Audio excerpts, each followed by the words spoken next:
Very excited to be moving on to the final session of the day, an exploration of AI, something I think probably everyone in the room has a question, comment, or feeling about. The session, I'm delighted to say, is sponsored by Threshold Acoustics. Thank you, Threshold. Yes, please. And please join me now in welcoming the speakers for our second session.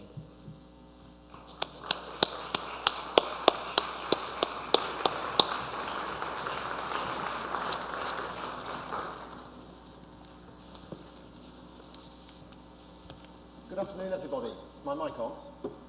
Yes. Yep, excellent. Good afternoon, everyone. Welcome to this session on AI. My name is Mark Ball. I'm the Artistic Director of South Bank Centre in London. We've got three great panellists with us, and it's going to be an exploration of AI, the good, the possible, and the ugly, possibly. In the spirit of this session, I did the very obvious and lazy thing, which is that I asked ChatGPT to write my introduction about AI as a potential creative tool. And in a grand total of 3 seconds, this is what it produced. Spoiler alert, it's quite bombastic, and it has some shameless flattery at the start. So here we go. Welcome artists, welcome innovators, welcome visionaries to Possibilities Exploring AI, where creativity meets possibility and the boundary of what it means to create are being redefined. Today we gather at a pivotal moment in the history of art and technology, a moment where AI is no longer confined to the realm of science fiction, but has become an active collaborator in the creative process. AI is no longer a tool for automation or for just automation or data analysis. It's a medium, it's a muse, and in some cases a co-creator. From generating breathtaking visual art to composing symphonies, writing poetry, choreographing dance, and even designing architecture, AI has the potential to amplify human creativity, challenging us to think differently and push the limits of what is possible. But this revolution also raises profound questions. Where does human creativity end and machine creativity begin? What does authorship mean in the age of collaboration with algorithms? How do we ensure that AI serves as an enabler rather than a replacement? So let's embark on this journey together where art and innovation converge and the creative possibilities of tomorrow are shaped today. Copyright probably OpenAI for that. So I thought that wasn't bad, perhaps a little from the AI spin room. And I guess it shows that AI probably has a bias to love AI. Over the next 75 minutes, I want to dig in with these great panelists more to the possibilities of AI. When I was preparing for this panel and talking to colleagues back in London, the thing that I was kind of most struck by when I asked people about how they thought about AI was frankly a feeling of kind of paralysis, of overwhelm, and a basic lack of awareness. And those were kind of fears that were, I think, causing a lot of trepidation and uncertainty. It's interesting to note that yesterday, a fairly major day for the UK government in AI, the UK government announced a major shift in AI policy, which basically was about saying, take the brakes off a safety-first approach in order to fully roll out AI and its uses. So I really want today's session to try and help us overcome some of those feelings. And whether you're using AI as a creative tool or not, I'd like the panel and our panelists to focus on what we can do, whether you're in larger organizations or small organizations or a single artist, and what we can do to build an understanding of the affordances of AI within the creative arena, of how we might put these tools in the hands of artists so we can seize on the potential benefits but also address some of the potential challenges. So we really want you to leave the room thinking that there's something that you can do, where you have agency, rather than that sense of feeling powerless in the front of an unstoppable technology. So our panelists today are going to place AI within a millennia-old history of how humans have used technology to amplify creativity. And I think to talk about how crucial it is for AI to be human-centered and driven by that unique and irreplaceable gift of human creativity. But we'll also address, I think, some of the really legitimate concerns and issues around the threats of AI. So we've got three amazing panelists to help us explore this. I'm going to introduce them one by one. Octavio Kulesz is a philosopher, digital publisher, and director of Tessio, one of Latin America's leading electronic publishing houses. He's worked as an expert collaborator for UNESCO, where his research focuses on digital culture and AI. and his work has anticipated many of the challenges of the impact of generative AI in the cultural sector. In 2020, he was selected by UNESCO with 23 other experts to draft a text on the recommendation of on the ethics of artificial intelligence, which is the world's first standard-setting instrument on this topic. Natalie Klym, next to me, is a writer, convener, and facilitator of multidisciplinary research and innovation strategies. Her work focuses on the intersection of technology, art, and society, and Natalie's worked at MIT and the Vector Institute for AI, and is currently the VP of Strategic Initiatives at Radium and the curator of the Radium AI and Arts Residency Programme at Toronto's BMO Lab, which we're going to hear a lot more about in a minute. And Peter Yin-Hone is currently a cross-court VC and has spent a career developing innovative technology that enhances well-being, trust, and resilience through emotional intelligence, including leading product design at Google. And Peter's mission is to create transformative, human-centered experiences that combine behavioral science, empathy, and AI to create products that solve real-world problems. So we're going to dive into our panelists. I'm going to start with you, Octavio. I would say as an amazing reference to cover the kind of breadth of this topic, please do look at Octavio's paper, which is published, called Artificial Intelligence and International Cultural Relations, which is a kind of essential read for really covering the broad areas of this. But Octavio, can you begin with a kind of overview? I know you've got some slides to show. What are we talking about when we talk about AI? In particular, what are we talking about when we're talking about generative AI? And talk us through some of the creative benefits, the challenges, and the uses of this technology. Well, thank you. Hello? Yeah. Okay. Yeah, great. Well, hello everyone. Thank you, Mark. Thanks. No, not working? No?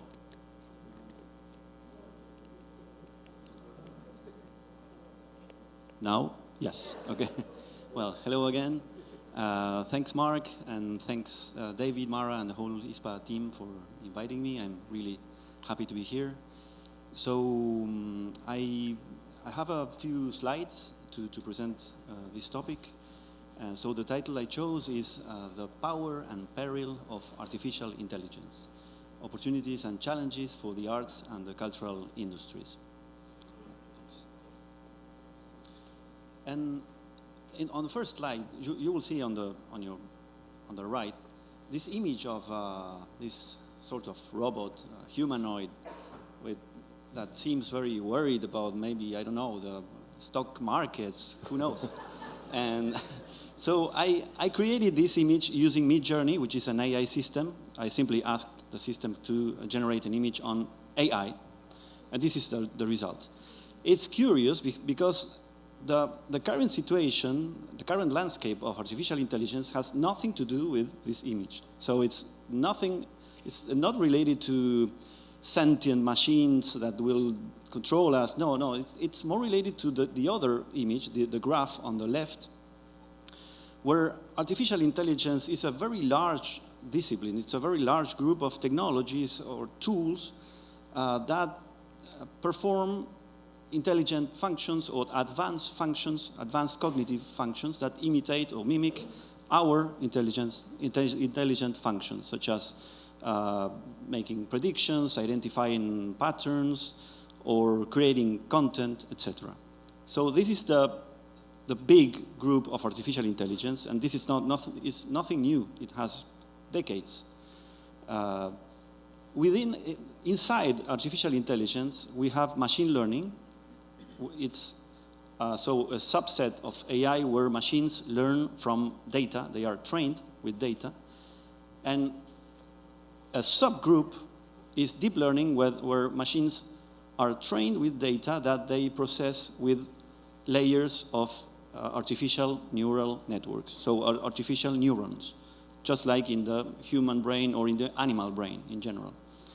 And finally, another subgroup is generative AI or Gen AI. It's where deep learning techniques are used to not just to predict something or identify a pattern, but especially to create new content. So this is the current boom we are witnessing right now. It's the current AI summer, as they say. It's generative AI for the last 5-6 years. especially with the emergence of large language models, LLMs, so systems that can, originally their role was to predict the next token or the next word in a sequence of words, but one of the emergent capabilities of these systems is that they can create text, both natural texts and coding.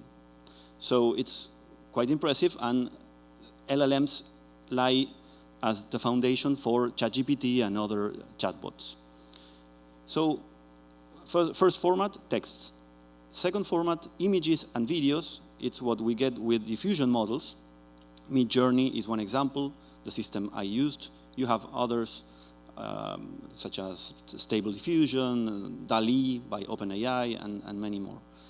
And music generators. So here we have culture in just one, a large portion of cultural expressions, human cultural expressions, here in just one slide when we talk about generative AI. So texts, images, videos, and music. But there is more, because the next stage, in my view, and this is something I sort of anticipation I added on my this report on artificial intelligence and international cultural relations. What I mentioned there last year was that it's quite clear, and now it's even more clear, that the next stage will be agentic AI, so AI agents, where AI is not only able to create something, a content, but to perform actions on the web first. So just like virtual robots, where you will tell your agent, okay, just book me this, book me a plane ticket, and then book me a room in Paris, and then I need this, and so a couple of minutes later, you will have everything done for you. This is an agent. And you will see this, I guess, during this year and next year, it will be the boom of AI agents. And these trends imply both opportunities and challenges.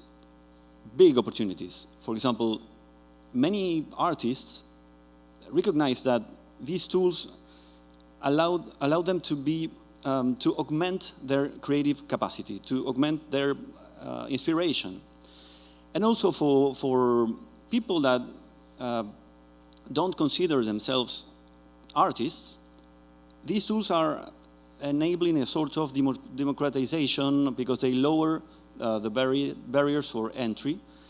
And so in just a few seconds, with changing a couple of parameters, you can compose a symphony, even if you don't have any particular training on orchestration or musical arrangements and so on. AI, especially generative AI, is producing a productivity leap in the creative industries. We can do much more in much shorter time and with fewer resources. We are also witnessing the creation of new skilled jobs, highly paid jobs in some parts of the cultural markets. And if we think of from the point of view of the public as consumers of culture, we will see the explosion in the number of cultural expressions in the future. So instead of having access to a few million titles, a few million books, for example, we will have access to billions of books in just a couple of years, I guess. But the challenges are numerous. First, there are some technical challenges. Chatbots and also diffusion models for images and videos sometimes hallucinate. This is a very contested term, but we could say that in many cases, and probably you have experienced this yourselves, you could see that ChatGPT can say in a very coherent manner total nonsense. So this is a hallucination.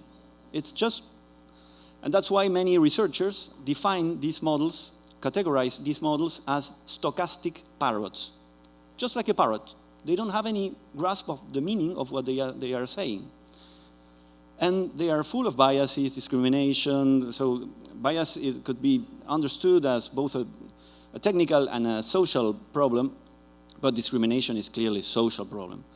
And maybe we'll have the time later to dig deeper. And IP, intellectual property. If we see now that many AI companies have used copyrighted materials, so songs, novels, etc., without consent to train their models. So there is a big issue here. There was no compensation, no recognition for artists. Lack of skills. Many professionals in the cultural sectors lack even the most basic skills, even when using ChatGPT or Midjourney. There is a lack of data in the market because most of the data is in the hands of large tech companies, so we need more data.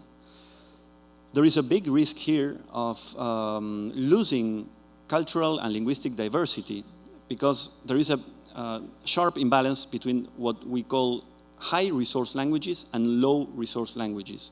We can maybe see this in detail later.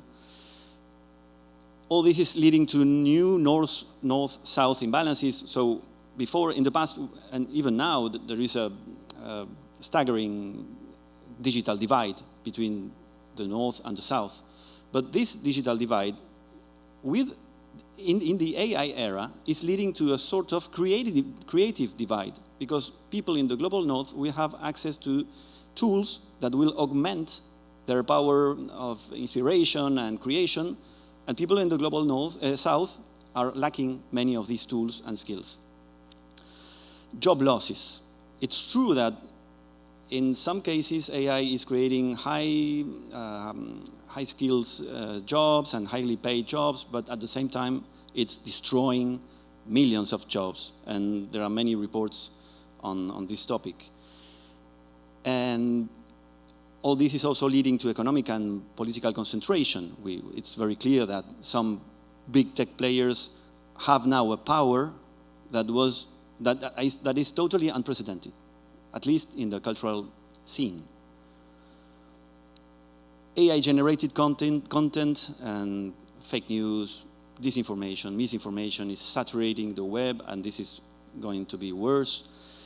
The problem of the perfect bubble, you know, the filter bubble, this expression coined by Elie Pariser almost 15 years ago, and by this he meant that we were more and more trapped as users in communities because of social networks. But now, with AI, big platforms will have the possibility very soon to give us content that was created for us, tailored for us, so personalized content. And this is not a filter bubble, this is an individual bubble. And finally, but not less important, the environmental impact. These machines and these systems are consuming energy, water, minerals, like no other technology in the past. So, to finish with this very brief overview, what can we do in the future? And I think it's very clear that we are facing an acceleration of the technology and its impact on the cultural sectors and on any other sector. And as usual, with any technology, we need to see, in my view, that how we can harness the opportunities and mitigate at the same time the challenges. For this, it's key, I think, to invest more in training, also in reshaping the dominant AI narratives. This is a big topic. Also in more collaborations with the tech sector, not just big tech, but also digital SMEs, cultural startups, so more networking. And last but not least, it's important that the cultural sectors have a stronger voice in the national AI agendas. So now every country, especially in the global north, is launching its own AI strategy, AI agenda, and they rarely include culture. So how come? So we need to have a stronger voice. So we have a lot to gain from this if we act quickly, and in my view, we have a lot to lose if we remain passive. Thank you very much.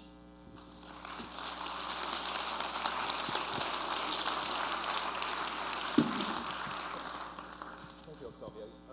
Octavio, you talk a lot in your paper about the kind of... Is the mic on?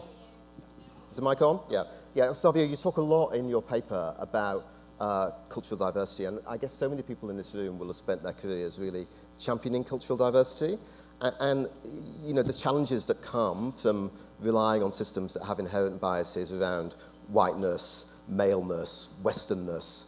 But you also talk about some of the things that artists and cultural organizations have done to try and address that challenge around cultural diversities in terms of representing, you know, other languages, indigenous languages. Maybe you could just kind of tell us a little bit more about that.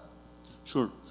Well, the problem of biases in AI and the subsequent discrimination is really serious because it comes from different sources.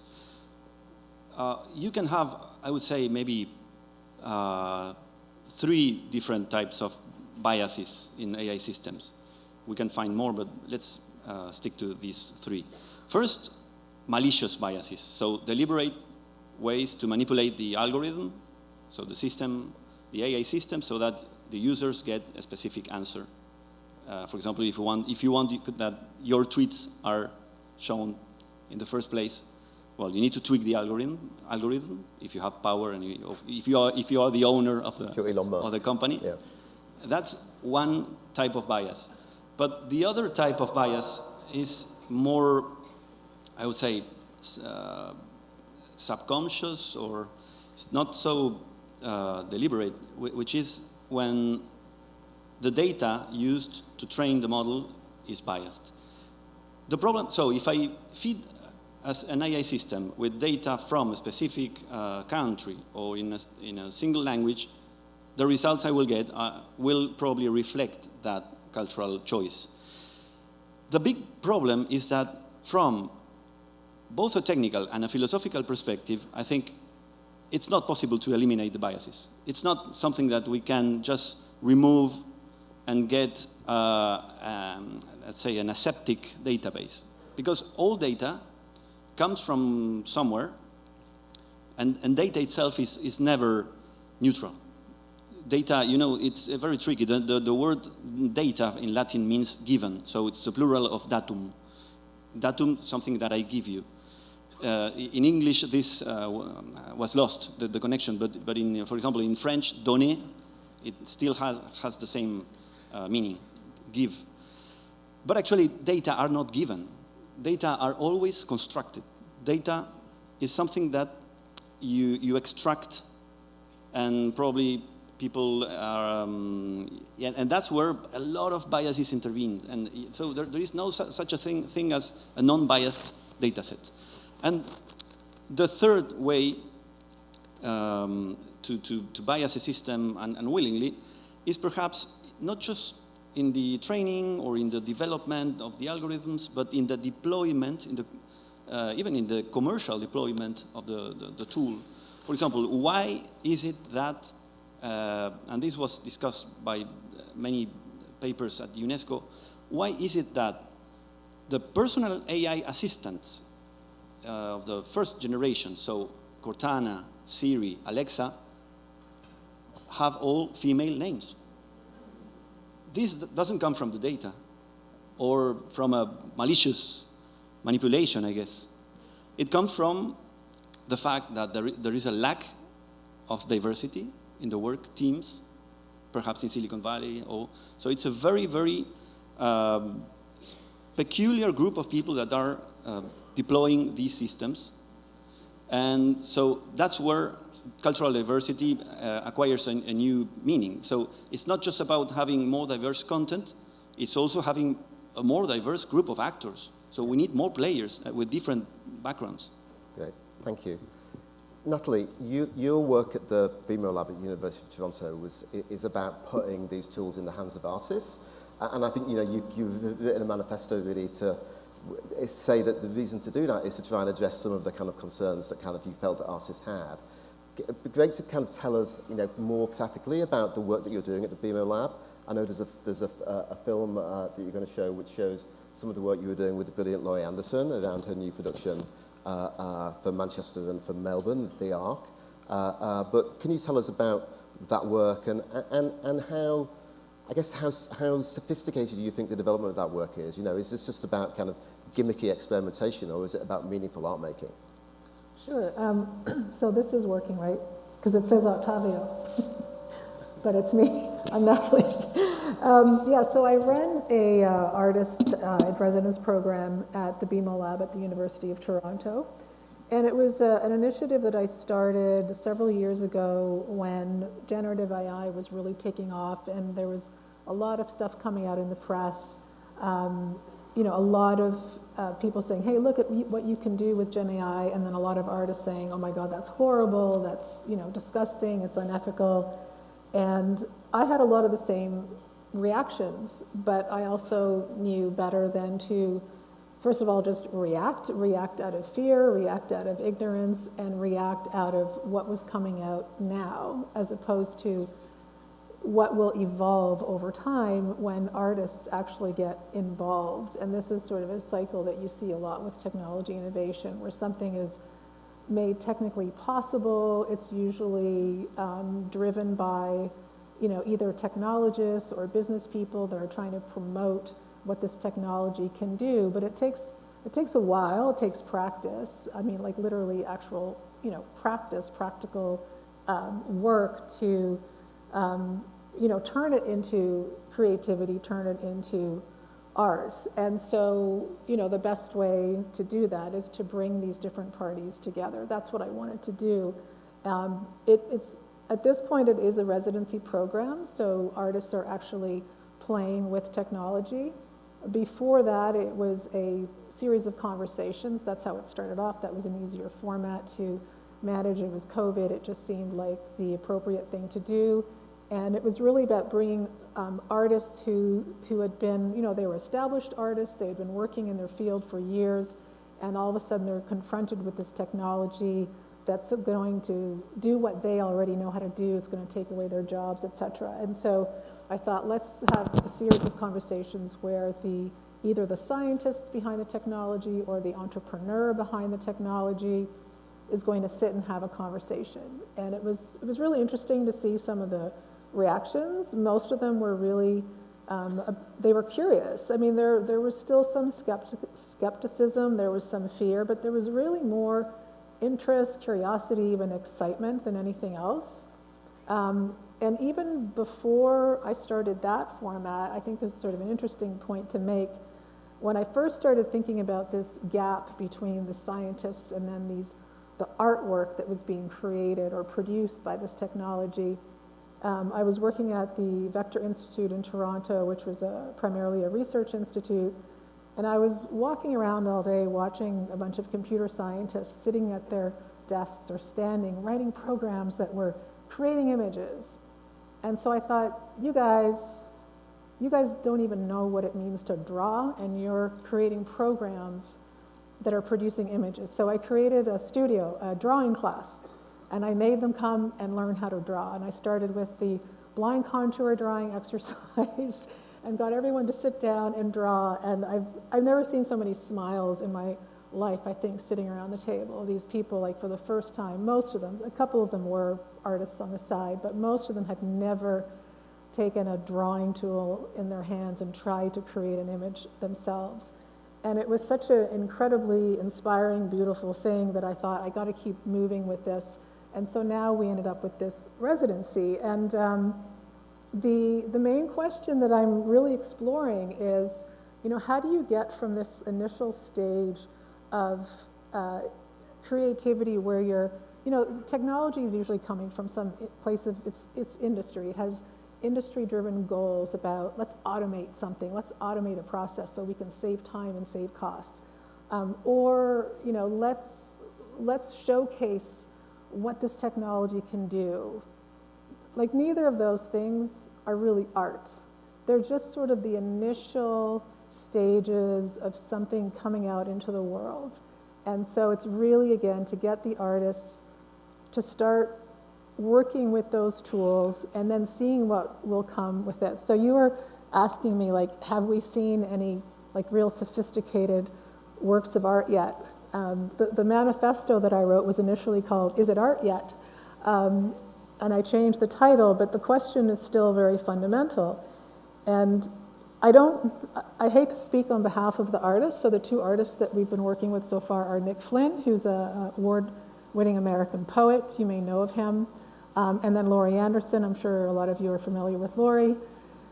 And I think both of them are still in this experimental phase, and what I say at the beginning of each residency is, what I'm looking for is, I call it either like the Stevie Wonder moment or the Jimi Hendrix moment, where the artist takes a technology that was designed by a technologist that had a very functional, specific purpose in mind, whether it was a synthesizer, which was made to generate new electronic sounds, or an electric guitar, which was made purely to amplify sound, and then they get their hands on it, and it becomes a new thing. It becomes a new instrument. It doesn't automate or replace an existing practice. It creates a new one.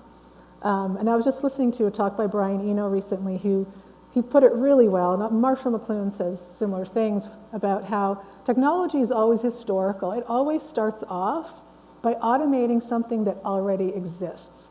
Because we haven't figured out what the new stuff is yet. So the most logical place to start is what we already know. And then you see, and we're at such an early stage of AI that I think it's really hard. I don't know if we've had any Stevie Wonder moments or Jimi Hendrix moments yet.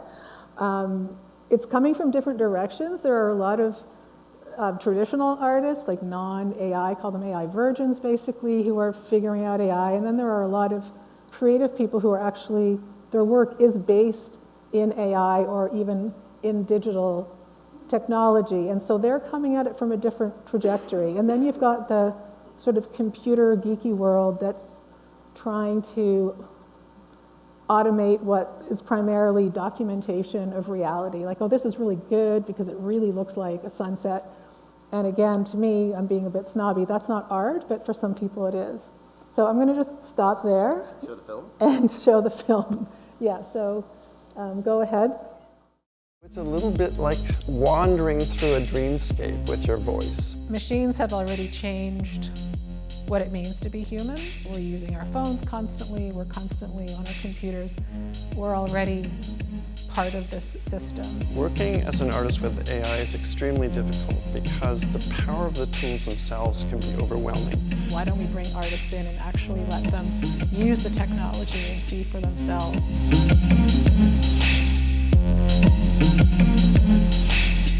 I'm David Rokeby, director of the BMO Lab here at University College at the University of Toronto. We are an AI research lab in the theater and performance department. I'm Natalie Klym, and I'm a guest curator at the BMO Lab. I like the idea of having completely non-technical people like poets who come in and start playing with technology, people who have never worked with technology before. That's really exciting. Our focus in the lab is really to put the AI coming out of research labs into an experience that people can have in real time. So they can experience what the AI is doing for themselves. So they are able to start to understand what it's really good at, because it's really good at some things, and what it's really bad at.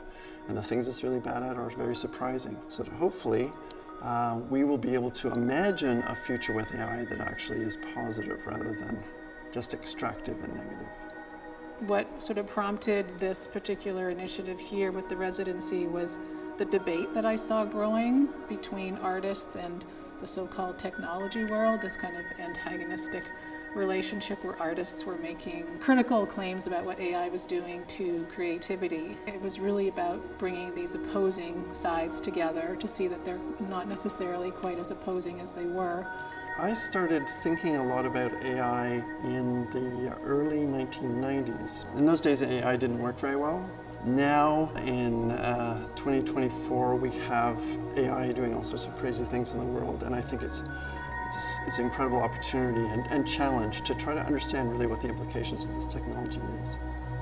Like Voice Scroll is actually a good example of the site that I'm interested in. Like, what are the new tools or the new instruments that are going to come out that artists can use to, as expressive tools? Crashing into skyscrapers. Voice Scroll is a system that does real-time transformation of spoken voice into panoramic images. So I have a microphone in my hand, and it's connected to voice recognition. So you can see whatever I'm saying is coming out on the screen, but also the AI is trying to create appropriate images for what I'm saying. I can conjure a world. We can talk about the infinity of space, zooming through the universe, nebulae in the shape of cats, the downtown of a medieval city, floodwaters rising up around the cathedral. We have been fortunate to work with some remarkable artists here at BMO Lab. So it's one of the things I love working with artists in general and with Laurie in particular, because she likes to come at us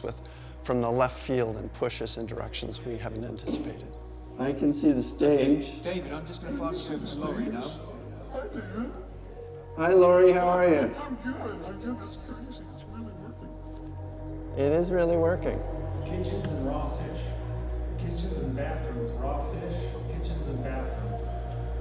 Raw tuna. The point of a new medium or new technology is to not just find more efficient or automated ways to do old things. It's to find new sites of creativity, new stories that can be told, new things that can be expressed. I think it's a useful way to think of AI as the ultimate extreme of remix, because it's taking elements of the entire culture and making it freely weavable and integratable. So the questions that came up about authorship and remix culture are now blown up to a kind of infinite scale. I think that artists have an extremely important role in the evolution of the technology. The key is to give them a voice and to give them a seat at the table. The thing that an artist has to most carefully protect is the uniqueness of their subjective, very personal, partial, life-determined perspective on the world. AI is the opposite. AI is trying to take all perspectives at the same time. And that's amazing, but it's very different from what we go to artists to. So protecting the idiosyncrasy of yourself as an artist seems fundamental. To be the strange thing that you are, and not to let the statistical wash of AI dull or blur that.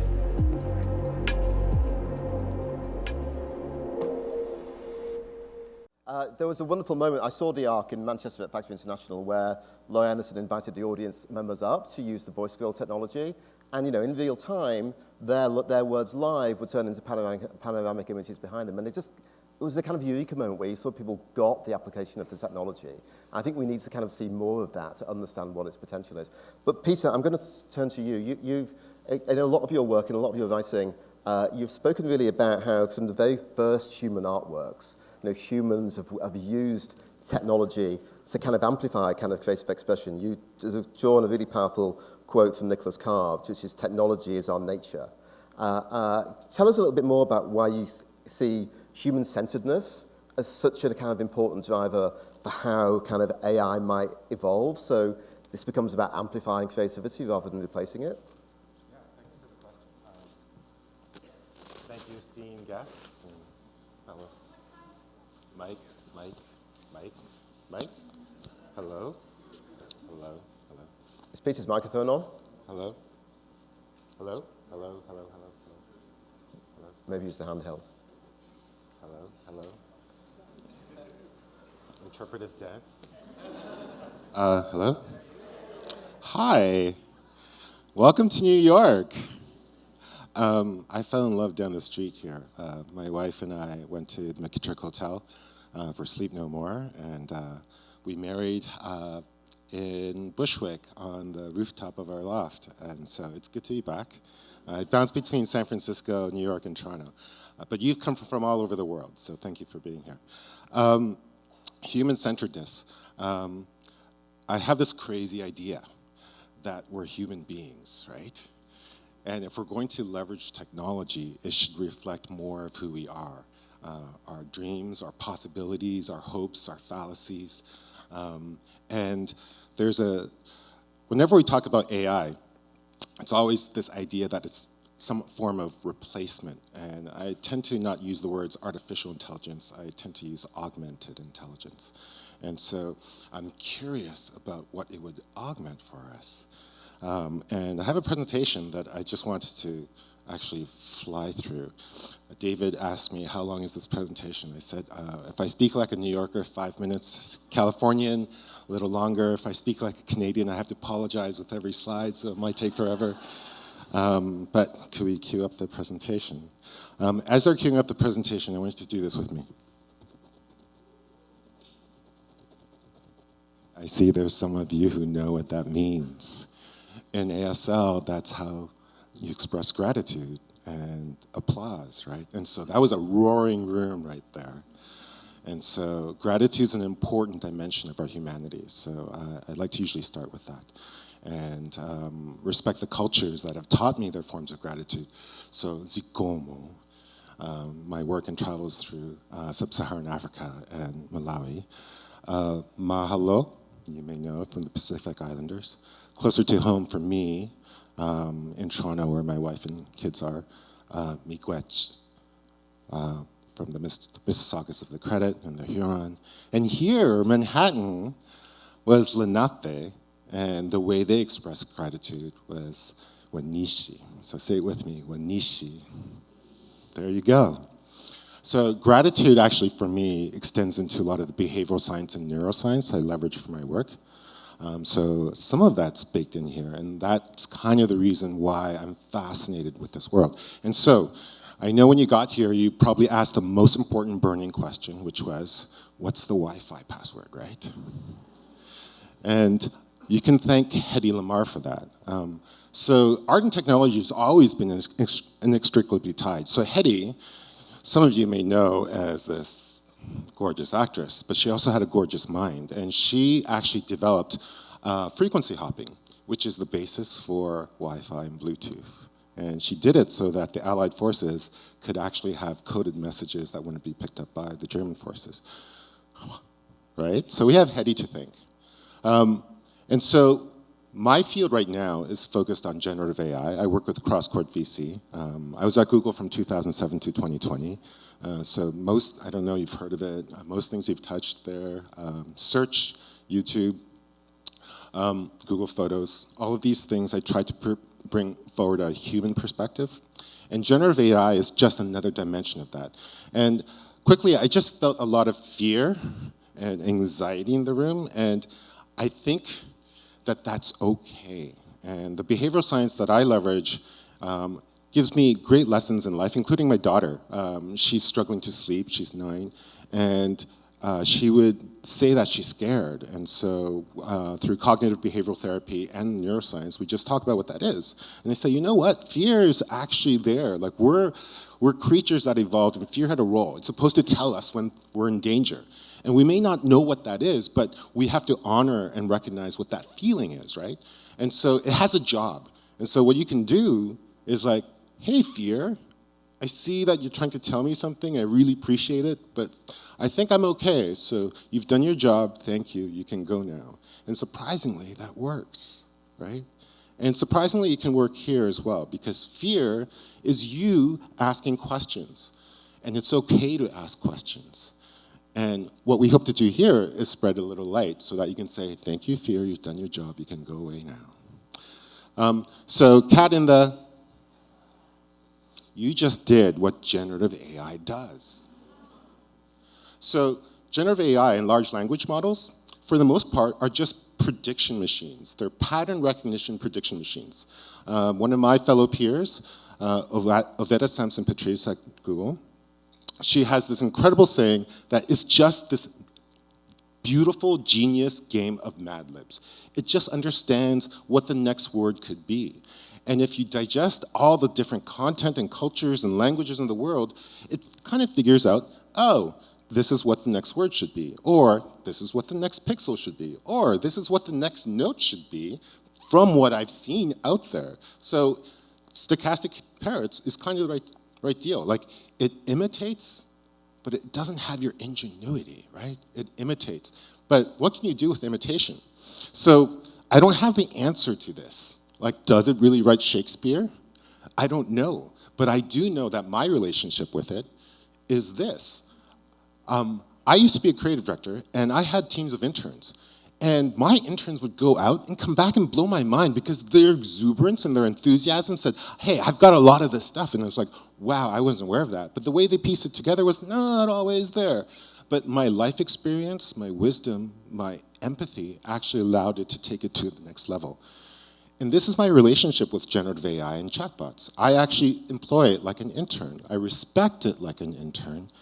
And it gives me creative brainstorming possibilities that would have taken me weeks, months, years, and I do it in an afternoon. So there is the saying, right?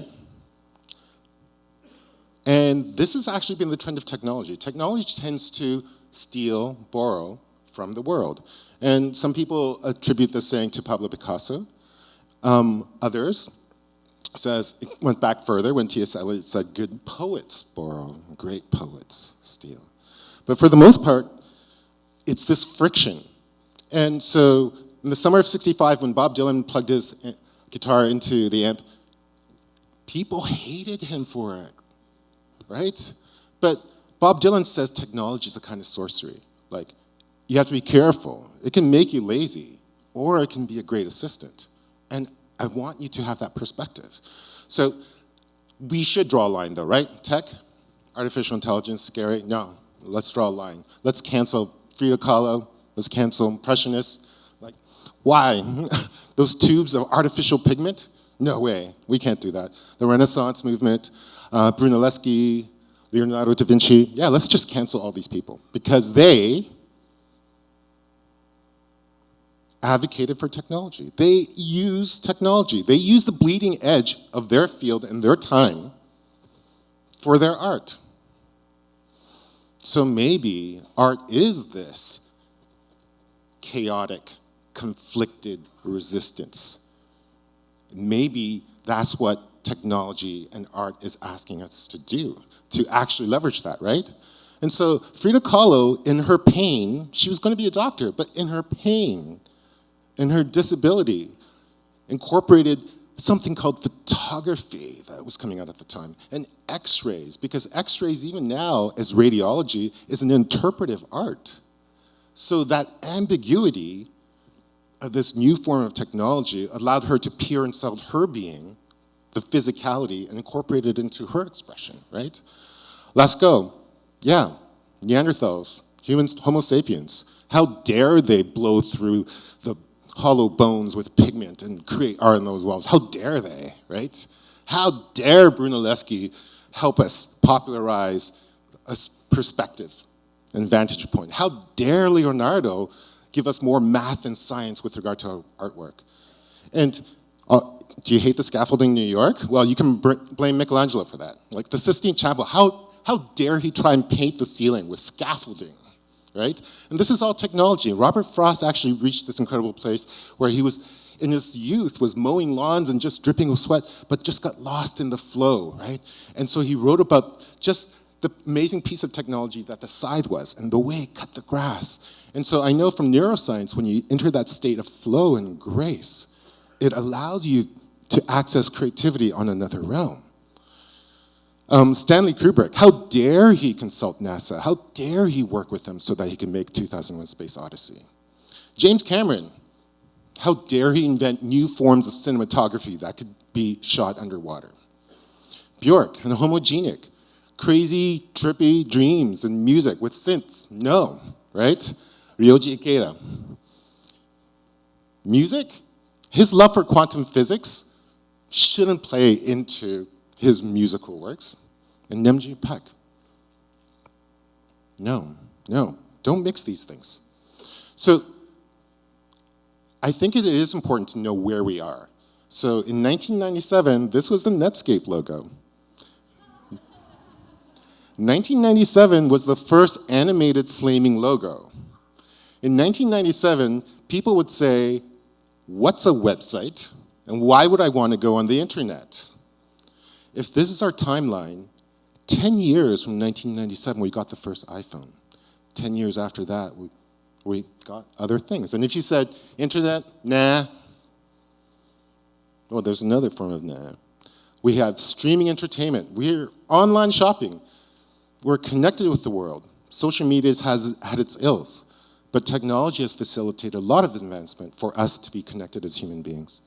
And so my work is looking at the neuroscience and behavioral science of the brain and how it could actually affect and encourage us to make sense of technology and work. So our brains are actually 80,000 years old.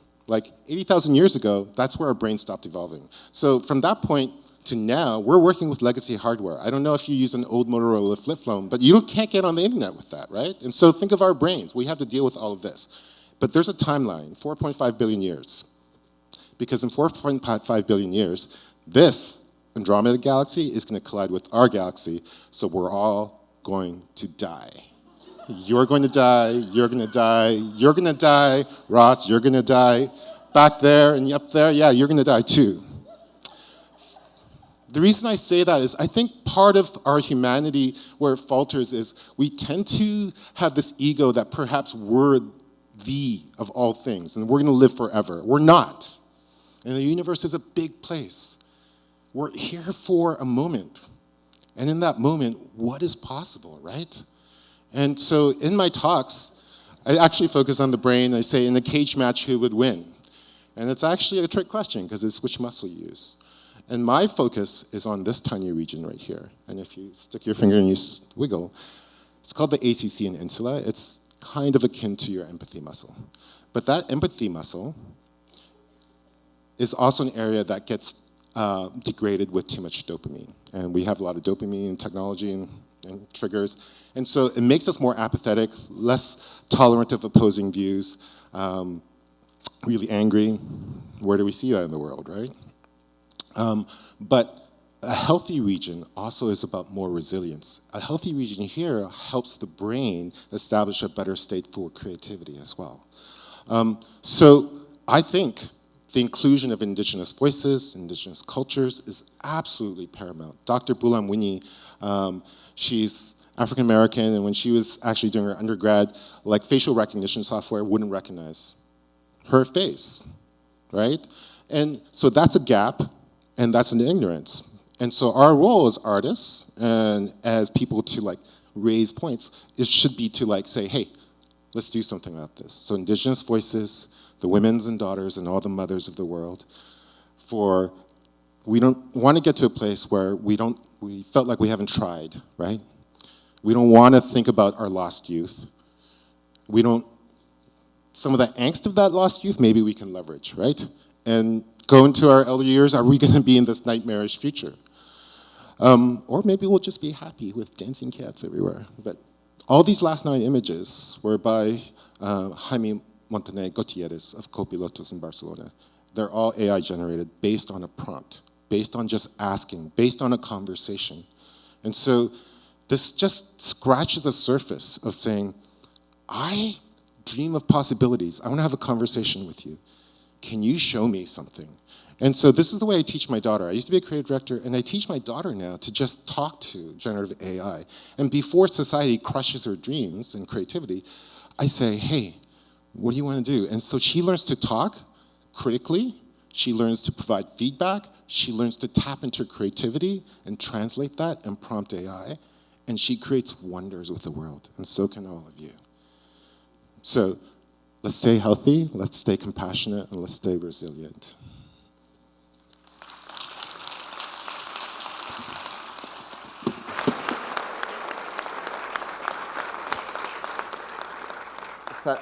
Thank you for that, Peter. We started late, and we've been told we've got to finish at 5, so we've not got that long left. I'll try and I can squeeze in a couple of questions. But I said at the start, I kind of wanted this session to be practical and for people to have a takeaway. I think you've kind of all given examples of the importance of centering the human imagination, human creativity at the heart of how we use this technology. You're doing that philosophically and from a policy perspective. We've been kind of, your work really pulls apart all of the kind of ethical considerations that we need to address. But what would be the one takeaway that you'd want to give an audience here who might be I guess relatively new to thinking about how to embrace AI within their organizations, that when they leave New York and go back, they can do to try and build an understanding or play, experiment, or advocate for making sure that human-centeredness stays at the heart of everything that we're thinking about with this technology. What would be your one bit of advice? Who wants to go first? I'll go quickly. I would say believe in your fire. I love the quote from your video, Natalie, idiosyncrasy. Protect your idiosyncrasy.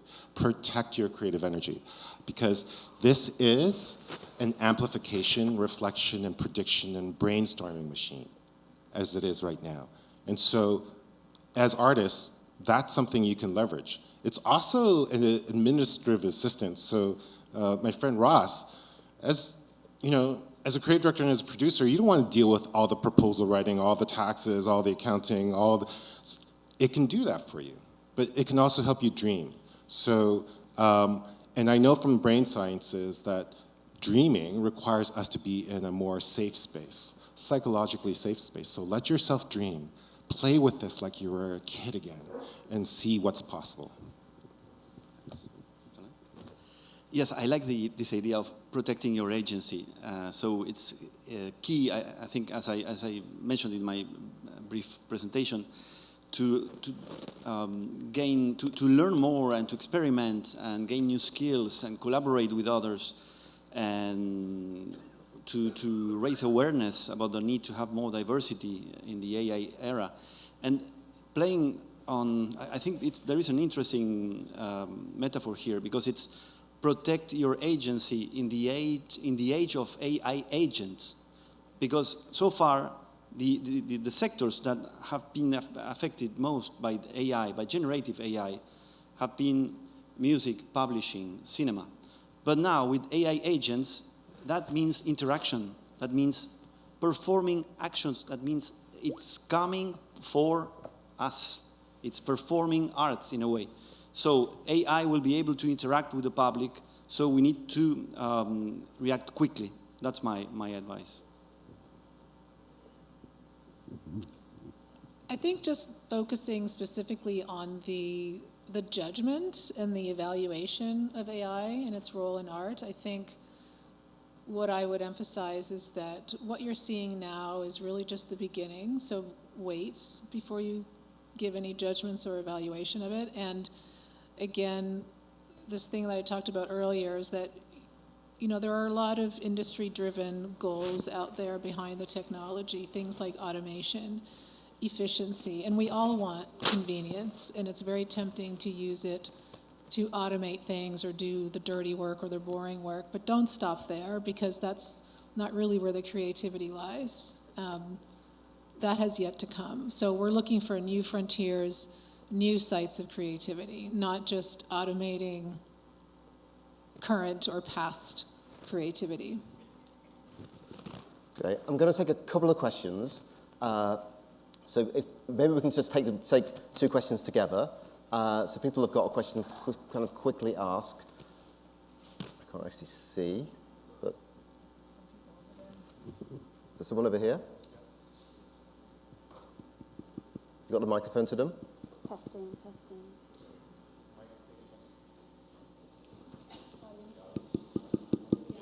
Okay, all right, hello. Hi, my name is Socks, pronouns they, them, theirs. I'm here with the Creative and Independent Producer Alliance as the marketing coordinator. And I wanted to reflect back. There was a brief remark on, I believe, the climate, nature, and the sustainability of all of this. And I'll profess that as an artist, I am someone who feels that the way that AI technology was introduced to our society was very reckless and irresponsible. We have not really implemented a lot of guardrails that are mindful of the different impacts that result from using it.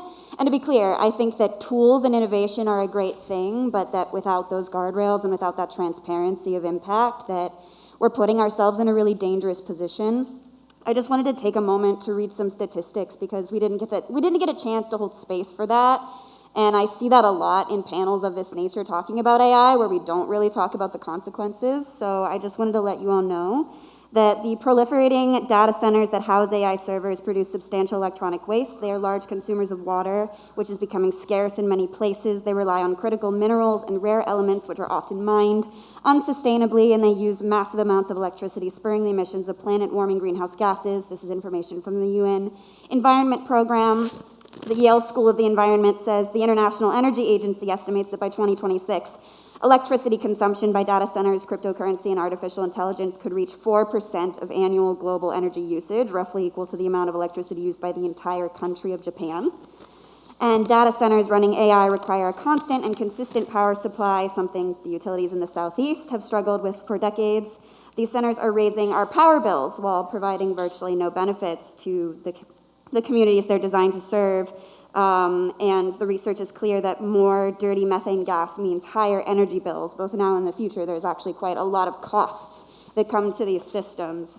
And I bring all of this up to say, again, I think tools and innovation are a wonderful thing, and I don't want this comment to be about shutting down the usage or the tool, but to think about what do we need to take as responsibility in incorporating these tools into our practice in the long term, and how can we prevent from putting ourselves in a situation like many other aspects of this industry where we created a system that was unsustainable from the start. Thank you. So I guess the question is the kind of guardrails. Are we doing enough? Who wants to take that? I'll probably pass that on to you, because you're more involved in the policy and the ethics part of it. But the only thing I'll say is, I'm aware of all of those things, and it's really important to raise them, and it's difficult to extract some of the philosophical discussions we had today from that reality. But I also think what happens when I talk to people about this a lot is they focus on AI, and I'm like, we're already so far gone before AI even came into the picture, and if we focus on, like, AI is sort of like the icing on the cake or like a little flowerette on top of this cake that's already out there, and we need to look at the bigger picture, not just AI. It's a whole thing. It's like everything leading up to it has already created the state of the mess that we're in right now. So all your points are really valid, but if we take away AI, we're not going to be much better off. Yeah, I totally agree. We need more transparency. We need more accountability. So how can we determine who is responsible when something goes wrong? So we need AI ethics, and we need an AI governance. So this is the next stage, I think, to how to govern this technology, and especially how to govern the AI actors. So it's a new stage that should come from a global effort. It's the only way, in my view.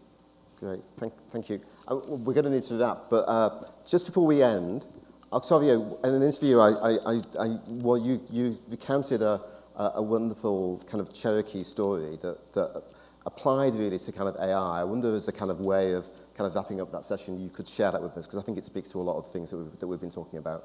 Sure. So it's a parable, Cherokee story that has to do with how the importance of our intentions and how we live our lives. And regarding AI, it's the importance of making use of these technologies in a responsible way, and that we can make a real difference. So the story goes like this. There was this very old Cherokee grandfather that is speaking with his grandson. And he says, there is a terrible battle inside me. It's a battle between two wolves. One wolf represents greed, represents resentment, envy, ego, superiority. It's the evil wolf. And the other wolf represents joy, truth, faith, optimism, and generosity. And this terrible fight is going on also in you, my grandson, and in everybody else. And after thinking for a few seconds, the grandson asks, which wolf will win? And the answer by the grandfather was, the one you feed. So the choice is ours. Thanks. I think I'm getting lots of hand signals that we are completely out of time, and we could probably talk for... Okay, one more question. I'm standing between you and the opening reception, so Anna. All right, here we go. Okay, so first I just want to really acknowledge the person who brought up the stats. There we go. Brought up the stats. I think the severity of it is very important. So two things. First thing is I'm curious, well, just a statement. So watching a video previously of like the NVIDIA CEO talk about how people are not going to need to code anymore because why do you need to learn to code? AI can do it for you. And in fact, he presented this little box saying that this supercomputer here was designed and developed by AI. And so this thing can, it can just create more and more and more. So I just want to put that out as a statement. What, for the purpose of this audience, the question that I'm also really curious about is, there was talk about AI agents, for example, and there was also talk about not taking away agency, right, from people.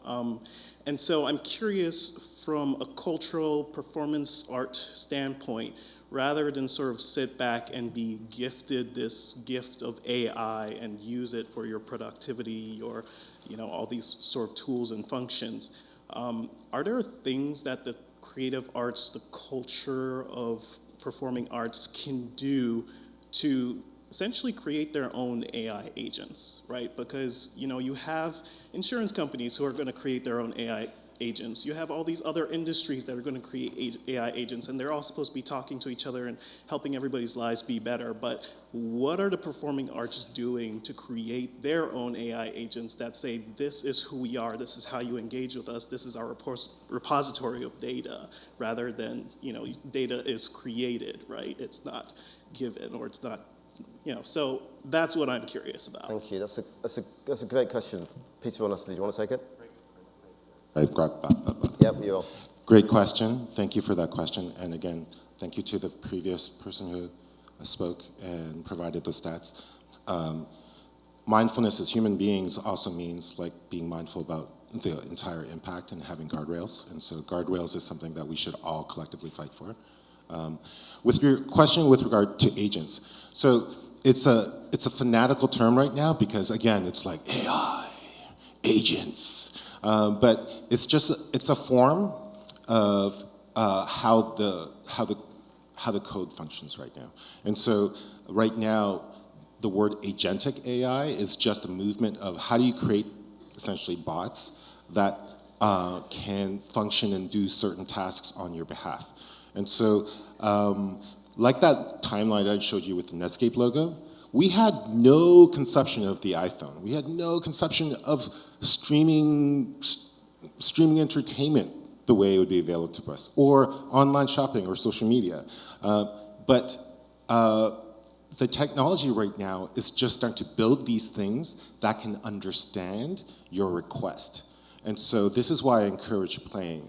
Had we had more time, I would have just brought ChatGPT out and had a discussion with all of us on the stage and had to participate. But my father-in-law 2 nights ago had never touched any AI initiatives or Gen AI. And he was also confused about conversational AI and agentic AI. And when I just said that model, that it's an intern right now, that I can talk to it. And for me, my canvas is the brain, and I think and I discuss. And so for me, it acts as that intern. An agent will take that a little step further and perhaps fulfill an action like go and get additional material, or actually arrange some type of writing, or submit that proposal, write that proposal for you, Ross, contact some possible collaborators, and submit it on your behalf, and then follow up. Now, as an agent, does that sound horrible?